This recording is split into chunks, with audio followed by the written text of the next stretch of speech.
இன்னைக்கு கொண்டாடுறாங்க. பெரியார் பெண்ணி அடிமைத்தனம் குறித்து அவர் எப்பேற்பட்ட பேச்சுகளை பேசியிருக்காரு, பெண்களின் விடுதலைக்காக அவர் எப்படி எல்லாம் பேசியிருக்காரு. ஒரே ஒரு புத்தகம் போதுங்க, பெரியார் திகாரங்க திமுக தூக்கிட்டு வர்றாங்க. எது? பெண் ஏன் அடிமையானால். அந்த புத்தகத்தை ஐயா இவரு பெரியார் 1942 அவர் வெளியிட்டாருங்க. அதுக்கு பிறகுதான் இங்க பெண்ணி அடிமைத்தனம் ஒழிக்கப்பட்டுச்சுன்னு.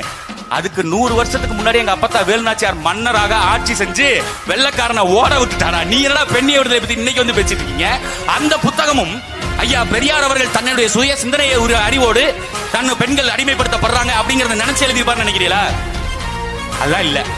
உமன் அண்ட் ஸ்லேவரி இன் அமெரிக்கான்னு 1826 வெளிவந்த ஆங்கில புத்தகத்தை பார்த்து அப்படியே காப்பி அடிச்சு எழுதினதுதான் அந்த புத்தகம். பெரியார் எழுதிய இந்த புத்தகம். இப்படி திருட்டுத்தனம் பண்ணி, இப்படி மொல்லமாரித்தனம் பண்ணி, முடிச்ச வைக்கத்தனம் பண்ணி நீங்கள் தமிழ்நாட்டுக்கு தலைவராக ஏமாறணும், ஏச்சு பொழைக்கணும்.